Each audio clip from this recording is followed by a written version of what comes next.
Oui, shalom, shalom, la famille, shalom. Donc, nous allons partager encore la parole du Seigneur. Prenons avec moi Hébreux 11, nous allons lire le 1. Or, la foi est une ferme assurance des choses qu'on espère, une démonstration de celles qu'on ne voit pas. Continuons, nous allons prendre le psaume 37, nous allons lire le 7. Vous pouvez lire jusqu'au 10, hein. Garde le silence devant l'Éternel et espère en lui. Ne t'irrite pas contre celui qui réussit dans ses voies, contre l'homme qui vient à bout de ses mauvais desseins. Continuons, nous allons prendre Habakkuk, nous allons lire le 2, le 1. Donc, vous pouvez lire jusqu'au 3. J'étais à mon poste et je me tenais sur la tour. Je veillais pour voir ce que l'Éternel me dirait et ce que je répliquerais après ma plainte. L'Éternel m'adressa la parole et il dit, écris la prophétie, grave-la sur des tables afin qu'on la lise couramment. Donc, continuons, nous allons prendre Matthieu 21. Je vais lire le 21 et jusqu'au 22. Donc, Jésus leur répondit, je vous le dis en vérité, si vous aviez de la foi et que vous ne doutiez point, non seulement vous feriez ce qui a été fait à ce figuier, mais quand vous diriez à cette montagne, ôte-toi de là et jette-toi dans la mer, cela se ferait. Donc le 22, tout ce que vous demanderez avec foi par la prière, vous le recevrez. Pour finir, nous allons prendre Marc 11, nous allons lire le 20 et vous pouvez lire jusqu'au 33. Le matin, en passant, les disciples virent le figuier séché jusqu'aux racines. Mon message, j'ai un petit message à parler aux frères et sœurs, c'est avoir la patience dans la foi. Avoir la patience dans la foi. Donc, notre Seigneur nous demande vraiment d'avoir la patience parce que la patience, donc de prier longuement, d'être toujours là fidèle à lui, d'être toujours là, avoir la foi, toujours la foi avec lui. Donc, quand on demande des choses qu'on n'a pas tout de suite et on ne peut pas abandonner. On ne peut pas abandonner. On a des soucis dans notre couple, on met ça dans le Seigneur. On met ça dans le Seigneur, on dit que le Seigneur va faire. Je sais que le Seigneur va m'aider. J'ai des problèmes avec mes enfants. Je sais que le Seigneur va m'aider. Le Seigneur va tout faire. Le Seigneur est là toujours pour moi. Parce que nous savons que notre Seigneur est vivant. Nous pouvons dire que notre Seigneur est vivant. Il n'est pas mort, il n'est pas mort, il est mort sur la croix, oui, bien sûr. Il est mort sur la croix, il est venu pour nous. Hein? Il est vivant pour nos vies. Donc, on ne peut que lui faire confiance. On peut qu'avoir la foi, la patience avec la foi. On peut toujours parler à notre Seigneur parce qu'il n'y a que lui. Parce que j'ai vu, il y a des personnes, ils ont des problèmes dans leur couple parce que la femme n'enfante pas.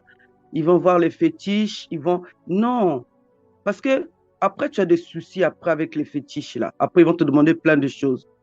Avec le Seigneur, tu peux avoir des enfants. Avec le Seigneur, tu peux avoir un travail. Tu n'as plus de travail, il va te donner. Hein? Tu as des soucis avec tes enfants, il va t'aider vraiment. Au fait, il faut avoir la foi.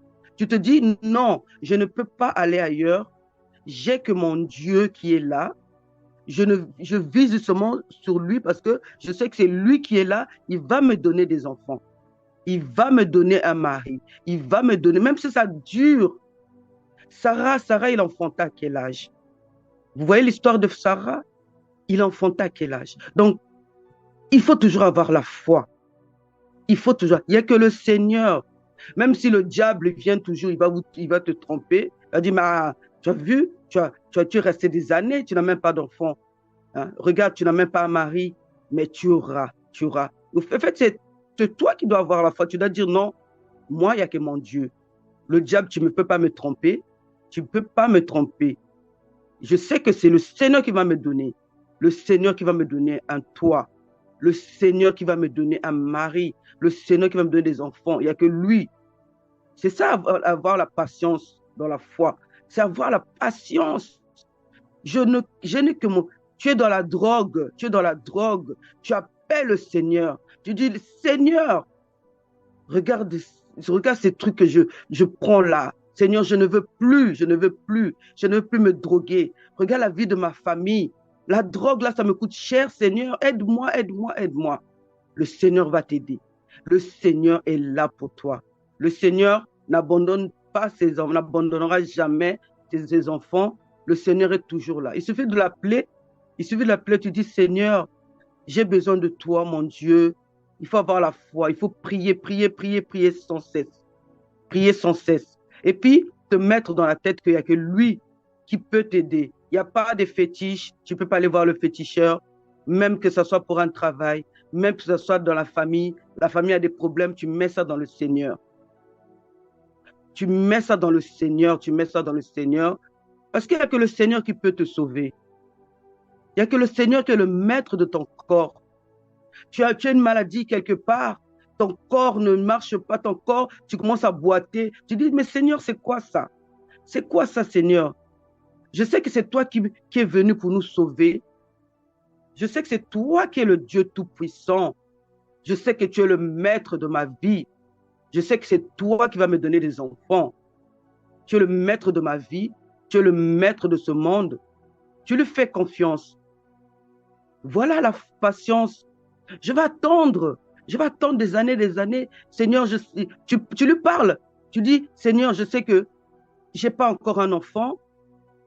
Tu vois, mon mari, il n'a pas de patience. Il croit que vraiment, que je n'aurai pas d'enfant.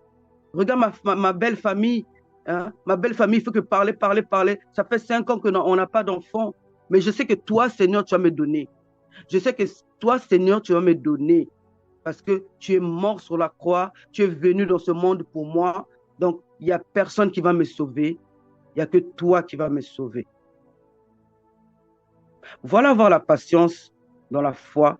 Il ne faut pas laisser le diable te commander. Il ne faut pas laisser le diable te parler, te rabattre. Oh non, Dieu n'est pas là. Dieu ne fait rien. Dieu est là. Dieu est là, mes amis. Dieu est là, ma famille, toutes mes frères et sœurs. Tous mes frères et sœurs, le Dieu est là. Le Dieu est là. Il est vraiment là. Il est vivant. Il est esprit. C'est un esprit saint. Donc, lui, il est là. Si nous sommes là, donc lui aussi, il est là. Si on n'était pas là, oui, Dieu ne serait pas là parce que nous ne sommes pas là.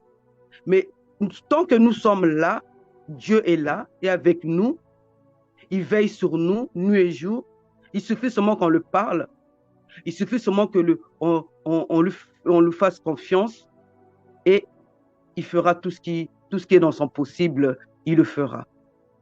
Il fera vraiment tout ce qu'on a besoin, il fera. Donc, il faut avoir la foi. Il faut avoir la foi. Il ne faut pas vous laisser berner par les féticheurs. Il ne faut pas vous laisser berner par les faux pasteurs. Oh non, mais Dieu, tu ne peux pas, tu n'es pas obligé de prier. Hein? Jésus l'a déjà fait. Non. Il faut toujours prier, il faut toujours prier, prier, prier, prier, prier sans cesse. Dieu nous a dit de prier sans cesse, de prier toujours avoir la foi, avoir la patience.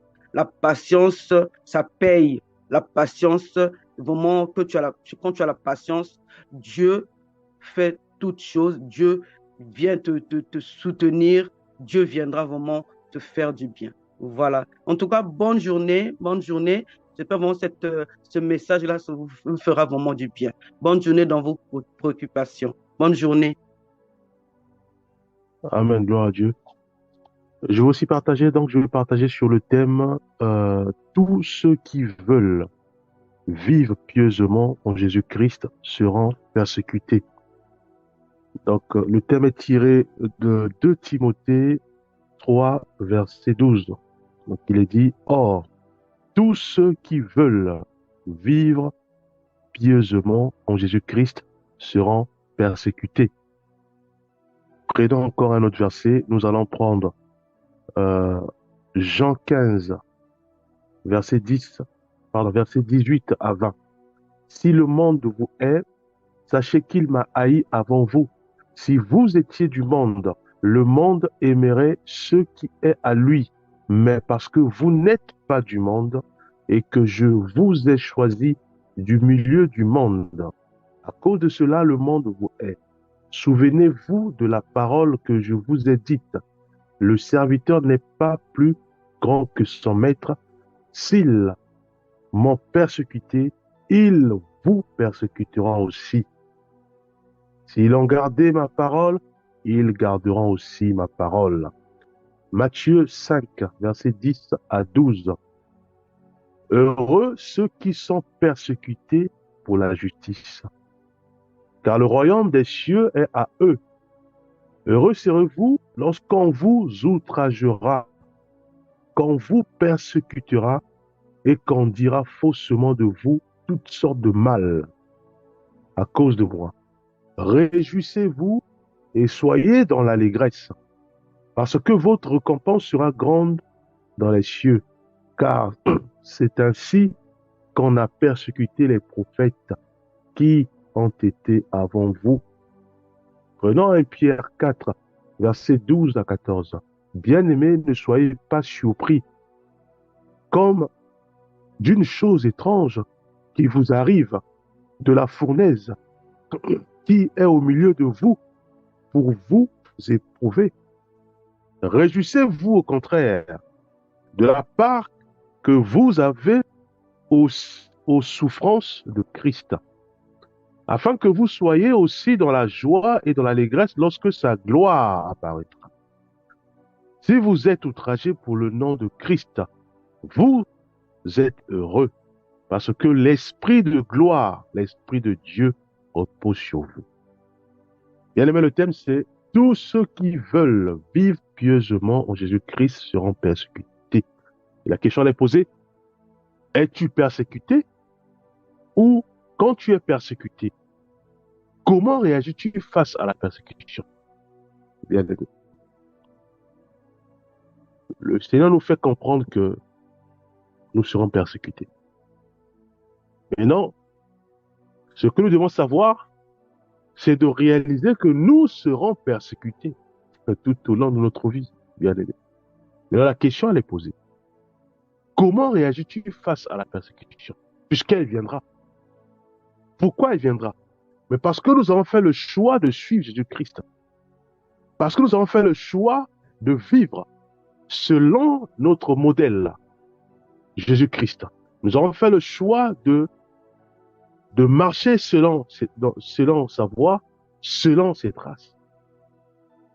Et la Bible nous dit que, étant donné que nous avons fait le choix de suivre Jésus-Christ, de vivre comme lui, de marcher comme lui, nous serons persécutés. Parce que nous ne sommes pas du monde. Parce qu'il nous a choisi, qui est Jésus-Christ. Et la parole dit que nous serons persécutés, bien-aimés. La persécution, elle a beaucoup de formes. Voyez-vous? Beaucoup de formes. C'est pour ça qu'on a pris quelques versets, on va continuer, pour avoir plus, pour avoir toute cette panel-là de persécution. Ça peut être physique, ça peut être moral. La persécution, elle sera là, bien-aimés. Mais comme nous avons la connaissance que nous voulons être comme Jésus-Christ, et nous avons la connaissance que nous serons persécutés, et nous devons maintenant tout requalifier en quoi faisant, en disant maintenant quel comportement, comment agir face à la persécution. Dieu déjà nous dit que nous devons nous réjouir. Voyez-vous? Il nous demande de refuter l'abattement, la colère, de refuter l'accusation. Encore, en accusant Dieu, en disant, Seigneur, pourquoi tu me fais ça? Pourquoi les telles choses arrivent? Voyez-vous? Et il nous appelle à nous réjouir, puisque nous verrons la persécution. Nous toucherons du doigt la persécution. Voyez-vous? Mais continuons, c'est pas fini. Prenons 1 Pierre 3, verset 14. D'ailleurs, même si vous souffrez pour la justice, vous seriez heureux. N'ayez d'eux aucune crainte et ne soyez pas troublés. Voyez-vous? Le Seigneur nous met en garde. Il nous dit, étant donné que nous avons choisi la vie de Christ, la vie de vivre selon sa parole, dans la justice, la vie de ressembler à notre modèle, à notre unique modèle, Jésus-Christ, et Dieu nous dit que nous serons persécutés. Dans toutes ses formes, nous serons persécutés. Voyez-vous? Donc, il ne faut pas que ça soit quelque chose d'étrange. Il ne faut pas que nous soyons surpris. Puisqu'il nous a avisés, il nous a informés, il nous a tout dit en avance. Voyez-vous? Maintenant, face à la persécution, est-ce que je pleure? Est-ce que j'accuse Dieu? Est-ce que je dis que Dieu, tu m'aimes pas? Est-ce que je suis dans la dépression? Est-ce que je suis dans la tristesse, dans la haine? Bien, si c'est le cas, nous avons échoué. Pourquoi? Parce que Dieu nous a déjà avertis dans ses Écritures. C'est pour ça qu'il est important de lire la parole de Dieu, bien aimé. Il est important de prier. On dit, Seigneur, oriente-moi, parle-moi. Dieu, il parle après sa parole. Voyez-vous? Donc ça ne sert à rien de crier ou de blâmer le Seigneur si nous recevons des paroles qui n'ont pas le Seigneur ou qui nous font mal. Ça ne sert à rien de blâmer le Seigneur. Parce qu'il nous a avertis que, étant donné que nous avons fait ce choix de marcher dans la sanctification, ce choix de faire de la pureté notre mode de vie, il nous dit que nous serons persécutés. Et il nous dit que quand elle viendra, cette persécution, nous devons être heureux, nous devons vivre dans la joie. Bien aimé. Prenons 2 Corinthiens 4, versets 8 à 10. Nous sommes pressés de toute manière, maintenant réduits à l'extrémité, dans la détresse, maintenant dans le désespoir, persécutés, maintenant abandonnés, abattus, maintenant perdus, portant toujours avec nous dans notre corps la mort de Jésus, afin que la vie de Jésus soit aussi manifestée dans notre corps. Voyez-vous, nous savons tous que nous serons persécutés, mais Dieu est avec nous, il sera avec nous pour surmonter la persécution. Une autre viendra, Dieu sera avec nous pour nous fortifier, pour surmonter la deuxième persécution. La troisième viendra sous une autre forme.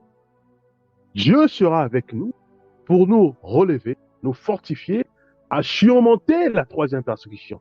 Et la quatrième viendra, bien aimé, jusqu'à ce que nous puissions quitter cette terre. Parce que nous avons fait le choix de ne pas vivre selon le monde. Nous ne sommes pas choisis par ce monde, car Dieu nous a choisis. Et à ce moment-là, c'est pour cela que le monde nous combat. Toutes ces vagues de persécution, dans toutes sortes de formes, ça peut être l'insulte, ça peut être le licenciement, ça peut être toutes ces formes viendront, bien aimés. Mais Dieu, il tient notre maison. Il nous fortifie, bien aimés. Nous devons simplement nous réjouir en disant que cette persécution, elle est là, c'est pour la gloire du Seigneur. Que toute la gloire lui soit rendue. Seigneur, fortifie-moi afin que j'enjambe cette persécution. Que je passe outre, car je sais qu'il y aura encore une deuxième qui va arriver, qui m'attend devant. Voyez-vous? Nous devons nous réjouir et crier au Seigneur de nous fortifier. Car euh, le fait de choisir Jésus-Christ comme notre modèle à suivre, c'est comme si nous avons tiré comme des aimants les persécutions. Et Dieu nous a mis en garde sur ça. Jésus-Christ, il a compris, puisqu'il va dire au Seigneur que si tu peux ôter cette coupe devant moi, mais il dira simplement que pas ma volonté, mais que ta volonté soit faite, parce que il devait affronter la coupe, bien aimé. Voyez-vous? Nous devons affronter nos persécutions. C'est ça que Dieu va dire, Jésus-Christ va dire que si tu veux me suivre, tu es obligé de prendre ta croix et suivre le Maître, bien aimé. Mais la croix, c'est quoi? On dit, prends ta croix et tu suis le Maître. Ça veut dire que tu entends, pardon, on suit le Maître avec notre croix. Donc, nous marchons pas à pas. Devant nous, il y a le Maître, Jésus-Christ. Nous le suivons à notre croix. Mais la croix, c'est quoi? C'est la persécution. Ça veut dire que nous marchons avec la persécution. Voyez-vous? Romains 8, 35 à 37 dit quoi? Qui nous séparera de l'amour de Christ? Sera-ce la tribulation, ou l'angoisse, ou la persécution, ou la faim, ou la nudité, ou le péril, ou l'épée, selon qu'il est écrit, c'est à cause de toi qu'on nous a mis à mort tous les jours. Qu'on nous regarde comme des brebis destinées à la boucherie. Mais dans toutes ces choses, nous sommes plus que vainqueurs par celui qui nous a aimés. 1 Thessaloniciens 3, versets 3 à 4, afin que personne ne fût ébranlé au milieu de cette tribulation, car vous savez vous-même que nous sommes destinés à cela.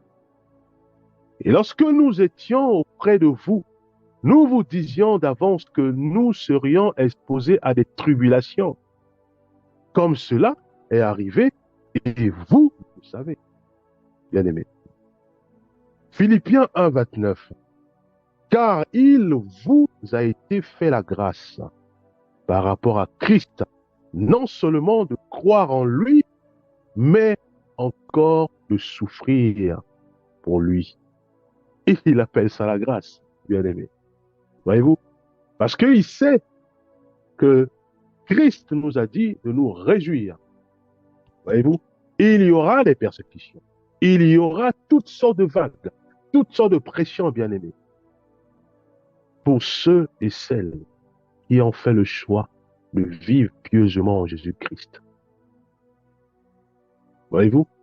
Nous allons prendre le dernier verset, avant-dernier. Jean 16, 33. Je vous ai dit ces choses afin que vous ayez la paix en moi. Vous aurez des tribulations dans le monde. Mais prenez courage, j'ai vaincu le monde. Voyez-vous? Prenons le dernier verset. Acte 14, verset 22.